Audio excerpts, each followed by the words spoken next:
sahabat Nabi ni tuan-tuan dapat tarbiyah daripada Rasulullah, lalu di tanah perkuburan, tengok tanah perkuburan tuan-tuan teriak. Kita lalu bimai keluar masjid tuan-tuan tak ada rasa apa. Takut ada ya, takut kalau nak lari. Sayyidina Osman dia berhenti, dia tengok, dia teriak tuan-tuan. Dia teringat apa yang Nabi cerita kepada dia. Kemudian kata dalam riwayat, dia akan berkata kepada sahabat, barang sesiapa yang selamat di tempat ini, maka dia akan selamat di tempat yang selepas daripada itu. Dia tuan-tuan, Sayyidina Osman. Itu orang yang baik tuan-tuan, orang yang Nabi janjikan syurga, bagi jaminan syurga kat mereka tuan-tuan. Dia kata barang siapa yang selamat di tempat ini, maka dia akan selamat di tempat yang selepas daripada itu. Tetapi barang siapa yang diseksa di tempat ini, maka tempat yang selepas daripada ini adalah lebih dahsyat. Allah. Itu.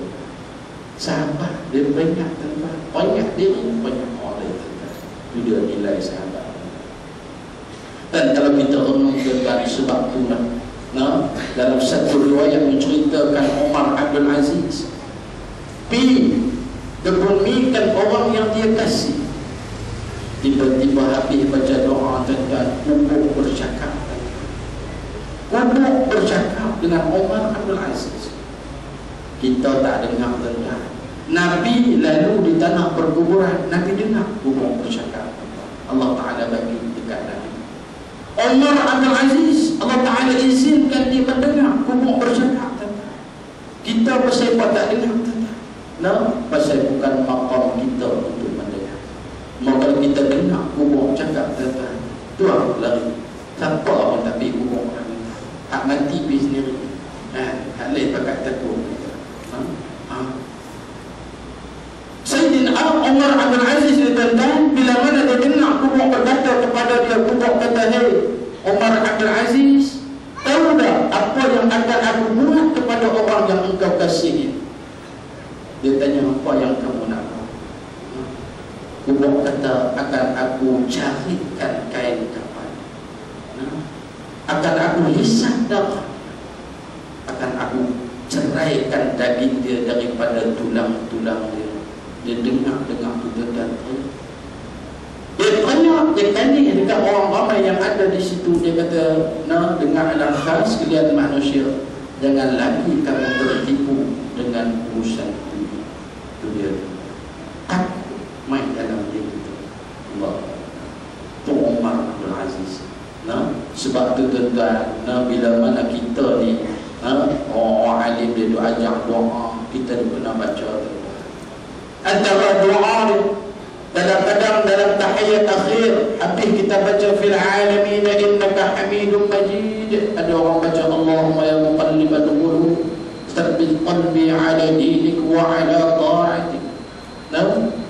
Dan ada sebagian ulama dia berpesan untuk kita baca Allahumma inni a'udzubika min azabil qabr, minta perlindungan Allah daripada azab kubur. Takut azab yang begitu dahsyat. Allahumma inni a'udzubika min azabil qabr wa a'udzubika min azab jahannam wa a'udzubika min fitnatil mahya wa mamat wa a'udzubika min fitnatil masih ad-dajjal.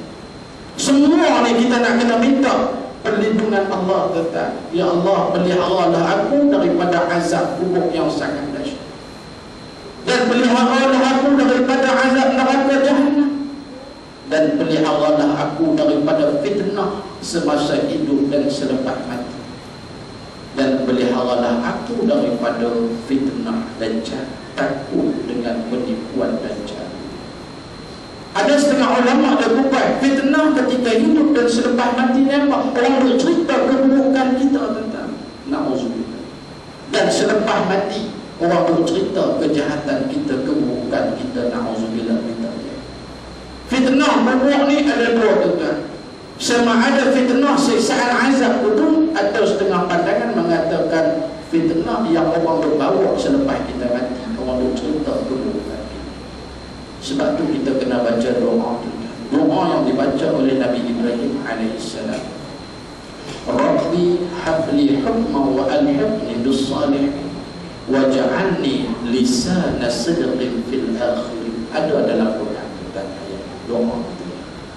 Rabbi habli hukma wa alhiqni bis salihin waj'alni lisana sidqin fil akhirin. Ya Allah, jadikanlah aku ni orang yang menjadi sebutan lidah orang selepas aku ni cerita hal kebaikan, tak ada cerita hal keburukan kita. Lisana sidqin fil akhirin. Allah, hati yang kita takut. Baik. Kemudian berbalik kepada hadis kita. Nabi kata lagi, Nabi bersabda, فَأَكْثِرُوا مِنْ ذِكْرِ هَذِهِ مِنْ لَذَّاتِ الْمَوْتِ فَإِنَّهُ لَمْ يَأْتِ عَلَى الْقَبْرِ يَوْمٌ إِلَّا تَكَلَّمَ فَيَقُولُ. Bila Nabi kata, jikalau kamu ni apa salahnya kalau kamu ni memikirkan akan perkara yang memutuskan kelezatan hidup, la syagalakum amma ara. Nabi kata, nescaya aku tak akan tengok kamu dalam keadaan gelap ketawa macam ni di dalam tempat sembahyang.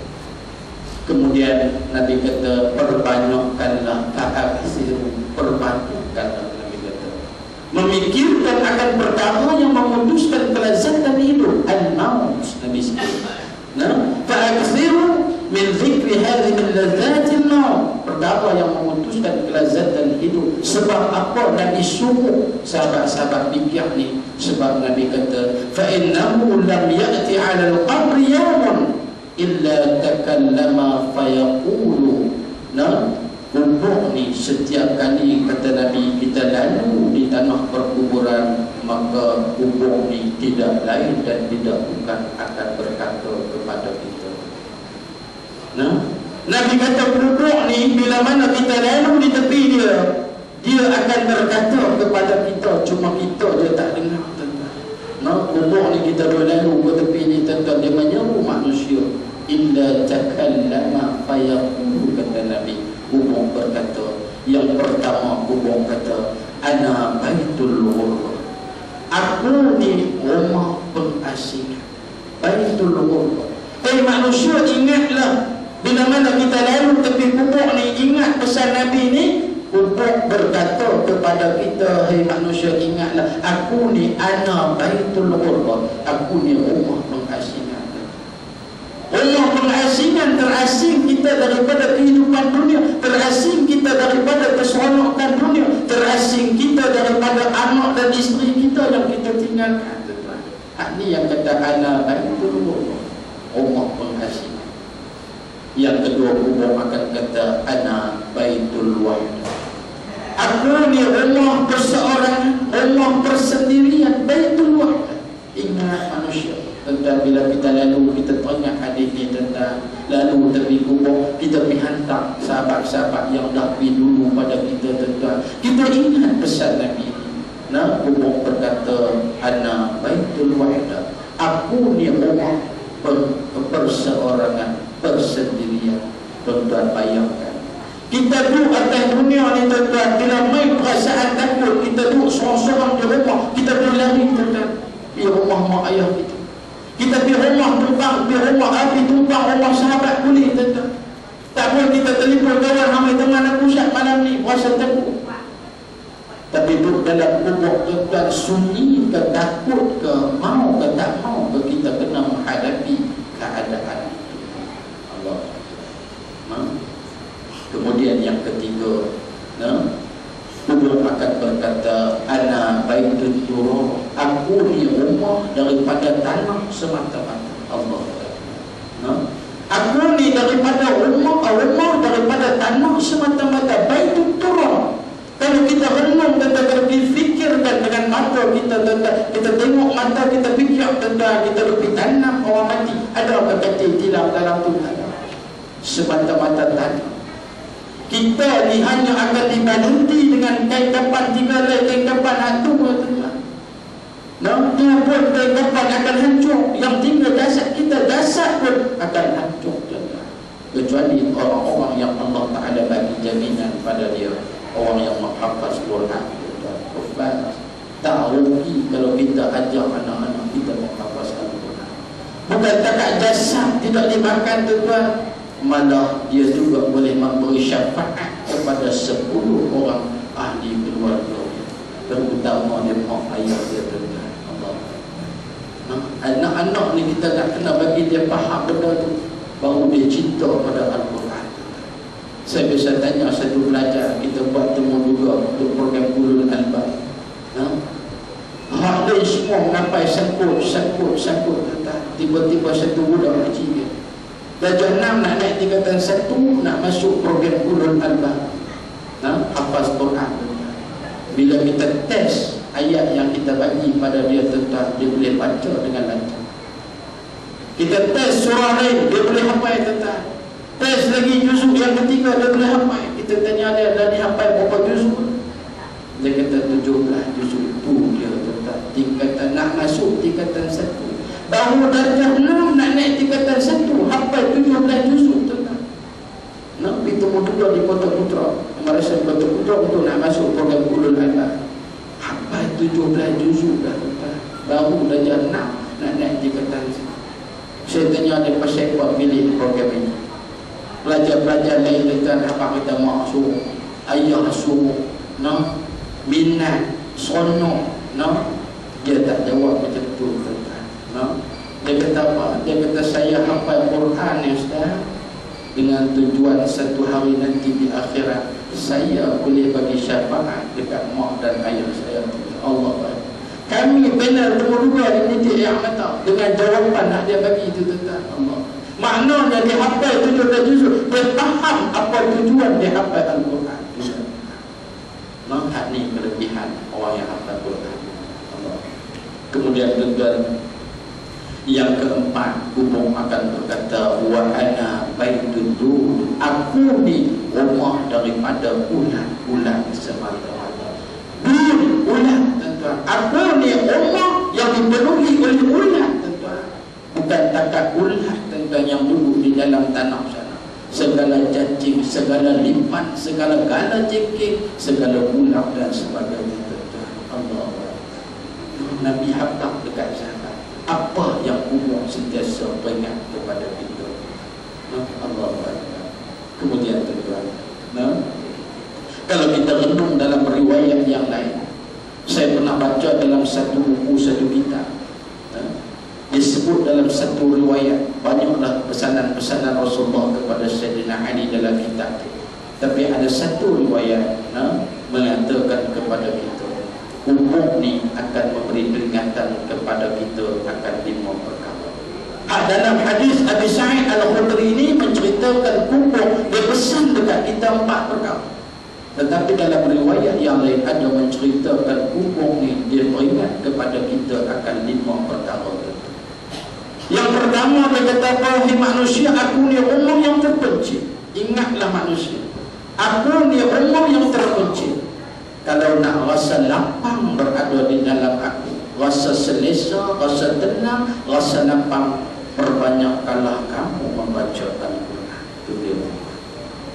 Bila Nabi ni dia bagi nasihat kepada sahabat, dia habaq pula jalan penyelesaian dia.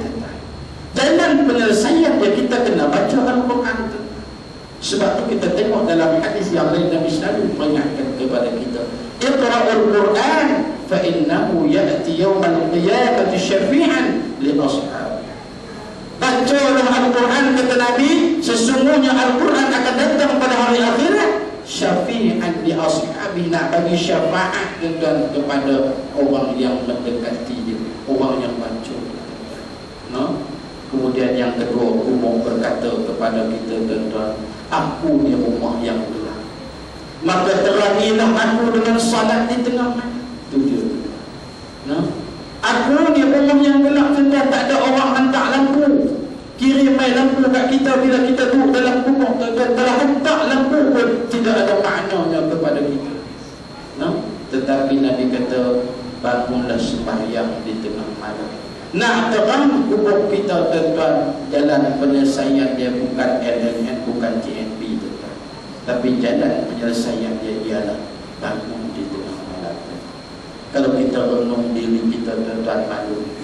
Saya kadang-kadang belajar anak-anak murid, rakan-rakan usrah, berpengat diri saya juga, tuan-tuan. Kita renung juga, kita bangkit tengah malam, boleh bangkit, tuan-tuan. Pergi bilik ayam, tuan-tuan, jalan pergi bilik ayam, qada hajat, balik main, tak pergi tidur. Allah Akbar, sangat rumit. Apa salahnya kalau kita ambil ayat semayang tuan-tuan, mai balik semayang 2 rakaat, lepas tu sambunglah balik lena. Apa salah? Pagi pula subuh. Dan jaga pukul 3, pukul 4 pagi dah pergi beli ayat dah tuan-tuan, duduk dekat ayat dah tuan-tuan. Apa salahnya kita ambil wudu, mai balik semayang 2 rakaat setiap malam. Bukan mesti banyak, tetapi ada waktu yang penting dia berkekalan. 2 rakaat, 2 rakaat, 2 rakaat, 2 rakaat. Kita sebagai tarbiyah diri kita, rasa rendah diri kita dengan Allah. Bila kita bangkit tengah malam ni tuan-tuan, kita rasa rendahnya diri kita dengan Allah Subhanahu wa taala. Apatah lagi kalau kita boleh berdoa di tengah malam dalam keadaan kita menangis. Menangis atas dosa-dosa yang telah kita buat kepada Allah. Tuan-tuan, insya-Allah. Kemudian yang ketiga, apa rumah yang penuh dengan tanah dan debu, kata kubur. Ingatlah manusia, aku ni rumah yang dipenuhi dengan tanah dan debu, maka bawalah amal salih sebagai hamparan. Hamparan kita dibuatkan kapal, kita hanya nak bawa jenazah seketika, kemudian kapal itu akan hancur. Tetapi yang nak jadi hamparan kita ni adalah amal salih kita. Belum atas dunia ni kita renung amal salih yang banyak ataupun dosa yang banyak. Kita kena renung diri kita. Kemudian yang keempatnya, kata kubur, aku ni rumah yang dipenuhi ular yang berbisa. Aku ni rumah yang dipenuhi dengan ular yang berbisa. Maka bawalah amalan Bismillahirrahmanirrahim sebagai penawar. Itu dia Nabi ajak kita. Sebab tu dalam hadis yang Nabi sebut apa? Kullu amrin la yubda'u bi Bismillahirrahmanirrahim fahuwa aqta. Setiap perkara yang kita buat tidak dimulakan dengan Bismillahirrahmanirrahim fahuwa aqta atau ajza, terputus daripada rahmat Allah. Bukan susah nak pegang kunci motor, tuan nak main masjid, Bismillahirrahmanirrahim. Nak keluar pada rumah, Bismillahirrahmanirrahim. Jadikan amalan dalam hidup kita. Benda ni tak susah pun tuan-tuan. Tak kena banyak, tak kena beli tuan-tuan. Pegang baju nak pakai, Bismillahirrahmanirrahim. Segalanya dipenuhi dengan keberkatan. Datang dengan rahmat Allah Subhanahu wa taala bila kita memulakan satu-satu pekerjaan dengan bismillah. Allah. Kemudian yang terakhir kata kubur, aku ni rumah pertanyaan mungkar dan nakir. Maka banyakkan amalan zikir la ilaha illallah Muhammad Rasulullah supaya kamu dapat menjawab. Kita pun tahu tuan-tuan, kita duduk ngaji ni bercinta. La ditadika pasti tasbih semua tuan-tuan aja. Apa Jibril, Mikail, Israfil, Azrail sampai munkar nakir tahu apa tugas dia, nak tanya kita di dalam alam barzakh tuan-tuan. Tahu. Sebab apa kita hari ini tidak beramal. Kadang-kadang orang tanya tuan-tuan, Ustaz, pasal apa dia buat tahu tapi dia buat tu? Pasal perbicaraan dia, persoalan dia. Ramai manusia hari ini ada ilmu tahu tetapi tidak ada ilmu yakin. Dia tahu, semua orang tahu tinggal sembahyang berdosa, tapi ramai orang tinggal sembahyang. Kita tanya orang Islam hari ini, tinggal sembahyang berdosa, tapi ramai yang tinggal sembahyang. Pasal apa? Dia ada ilmu tahu tapi tidak ada ilmu yakin. Tuh, saya pernah cerita tentang ini, berkongsi cerita, tapi cerita benar. Tuh, saya dah mengajar di pondok lama. Dia kata masa duduk ngaji dulu masa duduk ngaji di satu pondok, tiba-tiba satu orang Cina tuan-tuan, dia main jumpa tu pasal pak Cina ni baik dengan tu, dan pak dia wasiat sebelum dia mati, dia kata kalau dia mati suruh tu semayang jenazah dia macam semayang orang Cina. Kacau tuan-tuan. Kacau nak suruh kita semayang. Ni cerita apa tuan-tuan? Berburu saya cerita. Macam-macam dunia ni tuan-tuan. Dia nak suruh semayang jenazah pak dia, macam mana semayang jenazah orang Islam. Dia kata dia nak usul pemain di pondok tu, kacau. Tapi orang alim ni tuan-tuan, dalam proses dakwah ni tuan-tuan, dia kata tak apa, bermain. anak murid ni pekat duk lengung ni nak semayang lagu mana? Tak pernah duk semayang ni, mayat Cina. Nah, main. Dia kata tak di belakang. Tak di luar. Tak di belakang. Anak murid semua masuk dalam. Hang tunggu orang di luar, dia kata. Nah, tu. Tak melentang macam orang-orang Islam kita duk letak. Tapi duduk di luar. Dia pun masuk. Anak murid tanya tu, hari ni kita nak baca niat lagu mana? Nah, dia kata apa suruh niat. Kepok lebih kurang sudah. Kepok 4 kali bagi salam keluar. Nah, dia pun bersempur tuan bagi. Nah, bagi dia. Nah, tunggu dia. Lepas tu dia pegang tangan tu, dia tanya tu. Pasal apa selalu saya duk tengok orang Islam sepanjang duduk di depan. Pasal apa mayat pak saya duduk di belakang? Tu dah kata. Nah, kalau kita nak jawab lagu mana? Ni kata kena pergi ngaji ini tuan. Kalau saya tak tahu jawab. Nah, pasal apa tak mayat pak tu di luar? Orang lain duduk di depan. Nah, di depan ni pun kacau lah tuan. Pasal orang berkata mayat ni kadang-kadang duduk hidup atas dunia semayang pun tak kenal. Tiba-tiba mayat mati duduk depan duduk tengok. Kacau. Nah, punya biar tak boleh duduk depan tuan. Waktu hidup mayang mula. Mayat mati duduk depan duduk tengok. Ni hak mayat Cina ni tuan-tuan. Dia tanya pasal apa ada tak di belakang. Ayah ni kata kena ada ilmu tentang ilmu mantik nak jawab lagu mana. Nah, Tuhan dia kata apa? Nah, Tuhan kata orang Islam kami tak di depan pasal dia kenal Tuhan. Jadi kami tolong dia hendak pergi. Dia pergi sendirilah. Orang pasal tak kenal Tuhan ni kena duduk belakang. Kami tolong pandu dia. Nah, orang Islam tak apa dia duduk depan. Kami sembahyang pun roh dia pergi. Pandai-pandai lah dia pergi. Dia tahu dah dia kenal Tuhan. Nah, pasal apa tak biasa sembahyang ni kena duduk belakang. Nah, tu dia tentang ni yang kata ilmu. Mau kita tak tahu nak jawab. Saya pun tak tahu jawab. Zibit demi ni. Nah, tolong apa kita bawa tu tentang. Nah, baik. Jadi berbalik pada tadi tentang amalahkah zikir la ilaha illallah Muhammadur Rasulullah sebagai kita dapat menjawab di alam barzakh nanti tuan. Jadi berbalik pada hadis kita ni tuan. Nabi kata fa idza dufina al-'abdul mu'min, bila mana dikebumikan seseorang hamba mukmin. Nabi cerita dekat sahabat. Hadis ini daripada Abu Sa'id Khudri. Nabi kata fa idza dufina al-'abdul mu'min qala lahu al-qabr. Bila mana kita ni dikebumikan seseorang hamba mukmin, maka kubur akan berkata kepadanya tuan, Allahu Akbar. Kubur kata kepada dia tuan, marhaban wa ahlan, selamat datang. Allahu Akbar. Sonok tuan. Kita ni nak pergi satu-satu tempat. Saya tengok anak-anak murid saya tuan. Hari pertama nak main daftar, nak masuk sekolah asrama tuan, di pintu pagar tu orang tulis dah, selamat datang kepada pelajar-pelajar baru, ahlan wa sahlan wa marhaban bikum. Dia duk ulang main tuan, daftar minggu depan, seminggu dah dia duk ulang main nak masuk.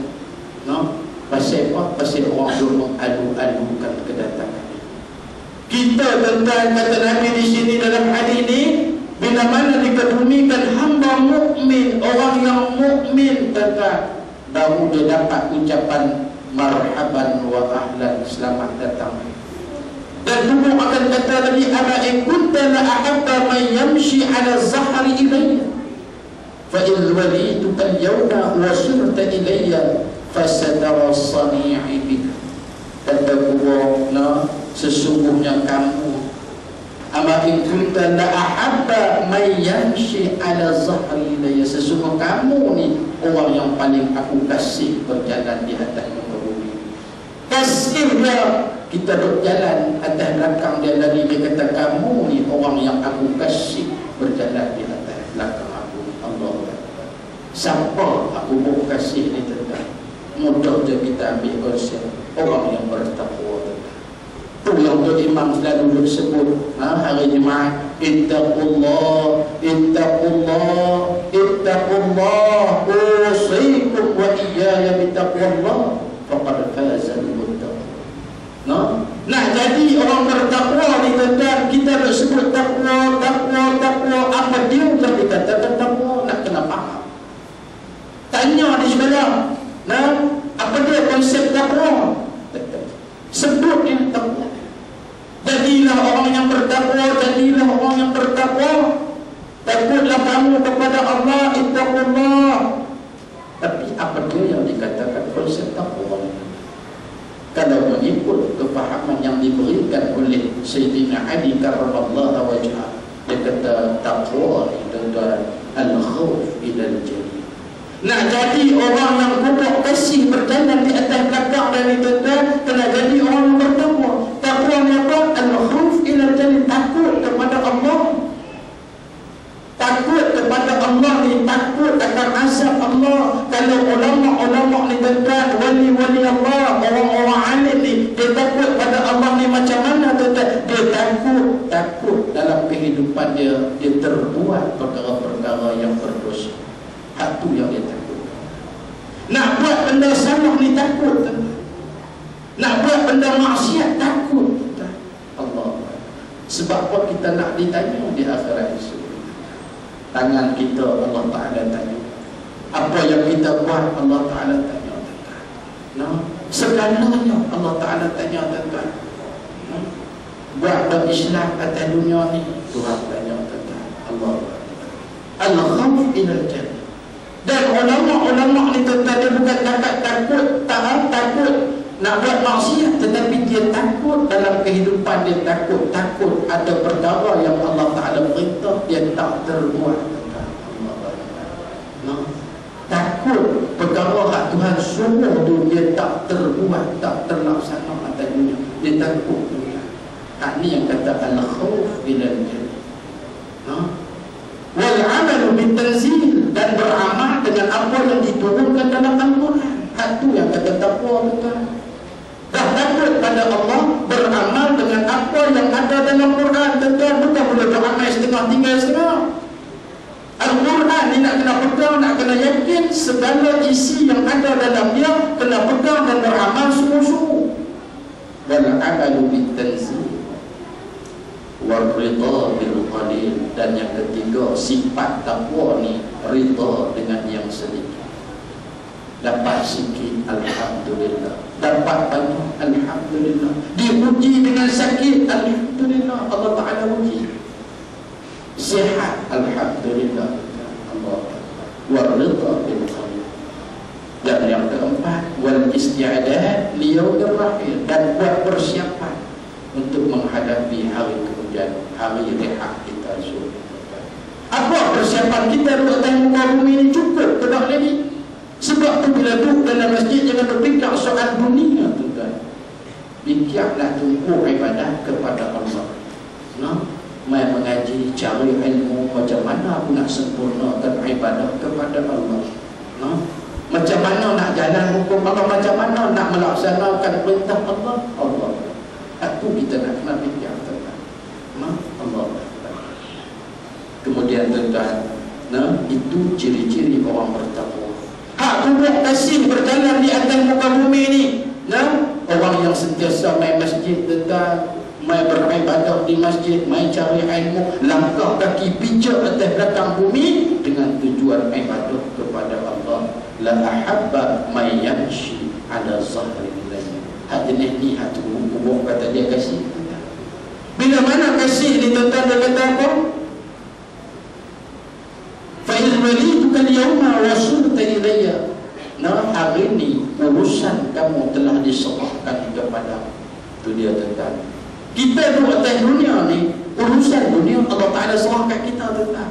Kita cakui belakang dia, tanam pokok cakui, tak cukup cakui, panggil rezeki, tak cukup rezeki, bawa katu, tuan-tuan, hidup orang, tuan-tuan.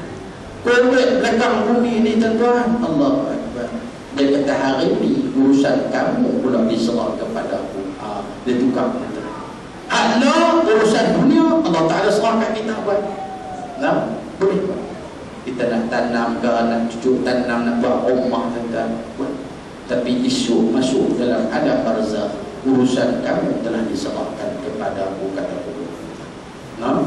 Fasatara sani'an bika, tengoklah apa yang akan aku bagi kepada kamu. Tapi kalau hamba yang mukmin ni, tuan-tuan, yang kuat kasih ni, kata Nabi, fayattasi'u lahu maddal sari. Fayattasi'u lahu maddal sari. Allah Ta'ala al-Quduh ni akan luaskan pandangan dia, tuan-tuan.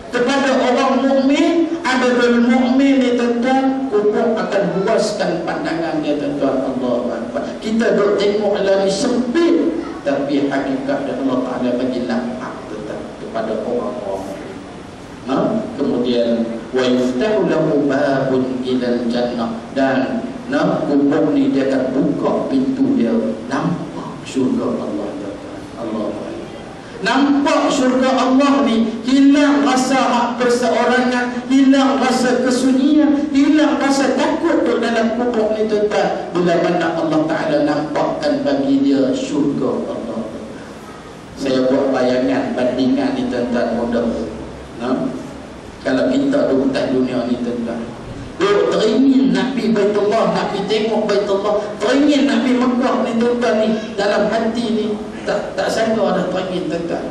Tiba-tiba dapat mai surat tuan-tuan, tuan dipilih pada tahun ni untuk melaksanakan ibadah haji tuan-tuan. Ya Allah, sonok ni tuan-tuan, beli TV sedepa, tempah Astro nak tengok gambar Mekah, pasal nak pergi Mekah tuan-tuan. Buka gambar Mekah ni tuan-tuan, tengok orang duk tawa, tengok tang ni Baitullah, Allah lintik yang mata sonok tuan-tuan. Sonok tu baru tengok hak dunia tuan-tuan. Ni Allah Ta'ala tunjuk jangan pergi ke syurga tuan-tuan. Nampak wa yuftahu lahu babun ilal jannah, buka pintu nampak syurga Allah tuan-tuan. Tu dia hebat. Kemudian kata Nabi, wa idza tufina al-'abdul fajir awal kafir, bila mana dikebumikan pula hamba yang fajir, ahli maksiat, orang yang berdosa, awal kafir, ataupun orang-orang yang kafir itu tuan, qala lahu al-qabru, berkata kepadanya akan kubur ni, kata kat dia tuan, la marhaban wa ahlan, tidak ada ucapan selamat datang kepada kamu. Tu dia tuan, tu tanda nak boleh teruk. Tanda nak boleh teruk bila kubur ni dia kata tak ada hari ni, tak ada ucapan selamat datang kepada kamu. La marhaban wa ahlan, ama in kunta, kata kubur, la abghadha man yamshi ala zahri ilayya, sesungguhnya kamu ni orang yang paling aku benci berjalan di atas belakang aku. Allah, Tuhan benci tuan-tuan. Kubur pun benci. Abdul fajir, ahli maksiat, orang yang berdosa, awal kafir, ataupun orang kafir, bila masuk dalam kubur-kubur kata kamu ni la abghadha man yamshi ala zahri ilayya, orang yang paling aku benci berjalan di atas belakang. Pasal apa tuan-tuan? Duduk sihat atas dunia, tak pernah menjejak kaki ke rumah Allah, tak pernah buat ibadat tuan-tuan. Allah Akbar. Saya tu tengok tuan-tuan, minta maaf lah, ini bukan di sini, tapi yang saya perhati baru-baru ni orang Islam kita tukang dia buat rumah saya, ada datang bawah sikit-sikit panggil, tak maulah panggil non-Muslim, kita panggil orang Islam kita dengan harapan nak bantu ekonomi mereka, upah mereka buat rumah tuan-tuan. Kita faham bila main buat rumah, tentu saat lagi nak minum air kita jamu tuan-tuan. Bila main waktu semayang, kita sediakan bilik untuk dia semayang, bagi kain, bagi sejadah, bagi bola tuan-tuan, suruh semayang. Sebab kerja dia teruk dengan baju simen, dengan tengah panasnya tuan-tuan. Makan dia makan tuan-tuan, dia balur orang dia sibuk orang kerja semayang. Kita apa dah ni saat ini, saya sedia ada tempat roti semayang dulu, tak apa. Kita tak potong upah kalau semayang, tak apa ya. Tak apa semayang, tak apa, saya sedia ada tu sadu malu, nak pergi belayak di luar, kalau segan masuk belayak dan nak pergi belayak di luar tuan-tuan, semayang, tak apa, asam dulu kan, zuhur Allah, esok main pula, berfikir adalah hati baik ubah non-Muslim senang, tentu tak mayang dah, ni buat kerja, hari tu mak saya syarah kat mereka, hampa ni tengok buat kerja teruk, jangan teruk dunia, esok teruk juga ke akhirat. Betul tuan-tuan punya ayat tu. Kita bagi sejadah, suruh semayang. Tu atas dunia dah teruk dah tuan-tuan, bantu simen tengah panas, angkat naik nusilim panas berpeluh nitik tuan-tuan. Jangan di akhirat pun kita teruk juga. Na'udzubillah. Allahu Akbar. Ini yang kita takut tuan-tuan. Mula kerja dunia, akhirat kita tinggal. Maka Allah kata kamu ni orang yang paling aku benci manusia akhir zaman ni tuan-tuan tak buat ibadah. Dia tolak sunnah Nabi. Nabi ajak dia kepada salat, Nabi ajak dia pada kebaikan, Nabi ajak dia kepada hukum Allah, dia tolak tuan-tuan. Hati kita tak. Duduk atas muka bumi Allah tapi tak mau mak Tuhan suruh. Tak madukah dekat Allah Ta'ala? Nah, kalau kita nak bangkit bersama Nabi, kena buat apa yang Nabi suruh, kena buat apa yang Nabi suka, baru kita boleh bangkit bersama dengan Nabi. Hak ni yang guru kata la abghadha may yamshi ala zahar. Kamu ni orang yang paling aku benci berjalan di atas belakang. Kemudian guru kata fa in walituka yawma wasilta ilayya. Hari ini urusan kamu telah diserahkan kepada adu. Dia kata, bahasa kasar kita dia kata adu. Adu. Saya lagi pun nak balik. Itu bahasa kasar kita. Fasadara sani'i bika, tengok apa akan aku buat kepada kamu. Kemudian sabda Nabi qala fayaltaimu hatta alaihi hatta yaltaqi alaihi wa takhtalifa adla'uhu. Nabi kata kubur ni akan himpit hamba yang berdosa. Dah tak mau semayang, tak mau hukum Allah, tak mau nak kepada Islam. Allahu Akbar. Ni kubur dia himpit, kata Nabi ni. Kata Abi Sa'id Al-Khudri, qala Rasulullah sallallahu alaihi wasallam bi asabi'ihi fa adkhala ba'daha fi jawfi ba'd. Nabi tunjuk kubur akan himpit manusia yang berdosa ni Abdul Fajir, berselisih tulang rusuk dia. Nabi tunjuk tangan masuk dalam tubuh, berselisih ni, rampah tulang rusuk ni tuan, berselisih. Allahu Akbar. Kemudian kata Nabi qala wa yuqayyidu lahu sab'una tinina.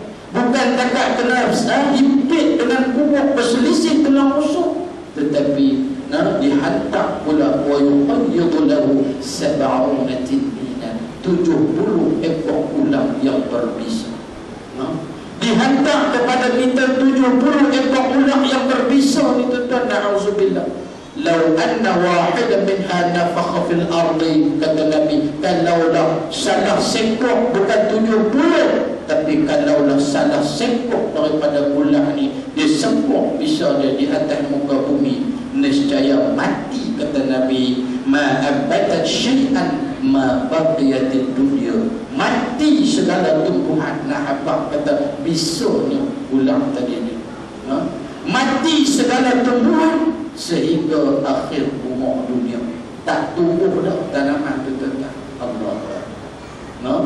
Wa fayanhashnahu wa yakhdishnahu, kata Nabi. Ular ni dia buat apa? Dia sengat kita, dia sengat, dia patuk kita tuan-tuan sehingga berdarah.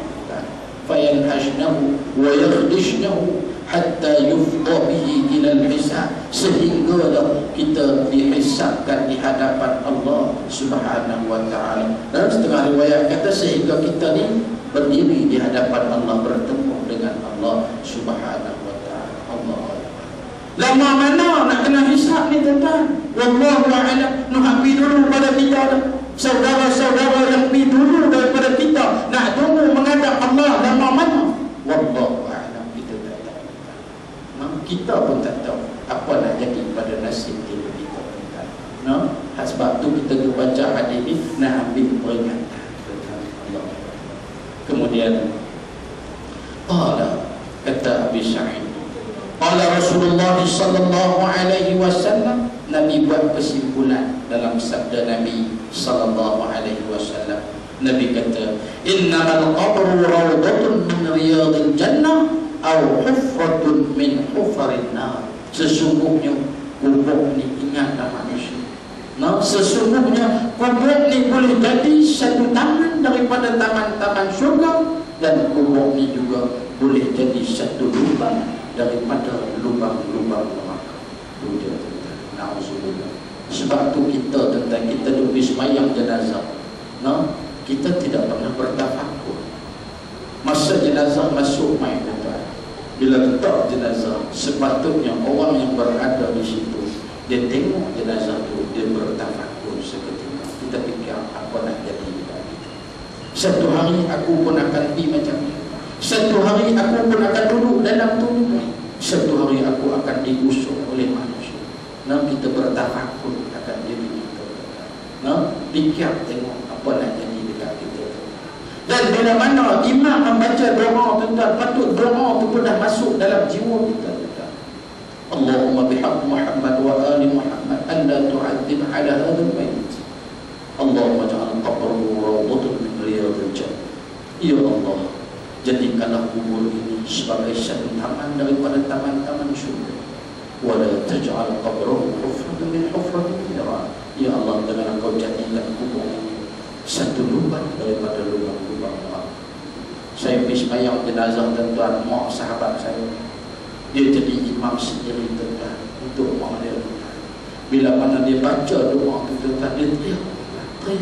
Pasal apa? Permintaan itu main daripada hati seorang anak. Nah, kita kadang-kadang kita dah sembahyang, kita suruh mak. Nah, tak ramai dari kalangan kita yang ambil kewajipan itu, tak ambil tuntutan itu. Seorang anak menjadi imam bagi ayah dan mak. Kalau seorang isteri mati, ada anak dan ada suami, afdal anak lelaki. Pasal apa tuan-tuan anak lelaki? Pasal anak ni bila dia baca doa, dia akan datang daripada hati. No, sebab tu saya tengok sahabat saya, dia baca doa untuk mak dia. Allahumma ja'al qabraha rawdatun min riyadil jannah. Dia teriak tuan-tuan. Wa la taj'al qabraha hufratun min hufratin niran. Ya Allah, jangan Kau jadikan kubur ibu ini sebagai satu lubang daripada lubang-lubang neraka. Dia baca dan dia menghayati tuan-tuan. Kita mai sembahyang jenazah tuan-tuan, baca-baca doa balik tak tahu apa. Pergi tengok di kubur pun tak ada apa tuan-tuan. Balik begitu. Nah, kita tak ambil pengajaran daripada kematian. Allah. Nah, tak apa-apa, mati kita sambung esok insya-Allah. Nah, adalah dalam slide itu kita akan renung pengurusan jenazah insya-Allah. Jadi tuan-tuan, dalam hadis Nabi ini, di akhir hadis Nabi buat kesimpulan supaya kita ni ambil peringatan. Sama ada kita nak jadikan kubur kita ini, kita nak menentukan kubur kita di satu hari nanti satu taman daripada taman syurga, ataupun kita nak jadikan kubur itu satu lubang daripada lubang neraka. Maka kita renunglah diri kita, nak letak tangan diri kita ni tuan-tuan. Semua kita akan sampai di situ satu hari nanti. Nah, jadi saya rasa setakat itu dulu insya-Allah. Nah, perkongsian hari kita pada malam ini, mana yang baik itu daripada Allah Subhanahu wa taala, yang lemah yang kurang itu daripada kekurangan diri saya. Nah, mudah-mudahan apa yang kita kongsikan pada malam ini memberi manfaat kepada kita bersama dan diberkati oleh Allah Subhanahu wa taala insya-Allah. Jadi tuan-tuan, saya minta untuk kita sama-sama buat sedikit tahlil, menghadirkan kepada ahli keluarga pihak yang buat menuin pada malam ini, dan begitu juga kepada ahli keluarga kita semua yang telah pun pergi dahulu meninggalkan kita, begitu juga dengan saudara-saudara kita yang telah pun pergi dahulu meninggalkan kita insya-Allah. Astaghfirullahalazim.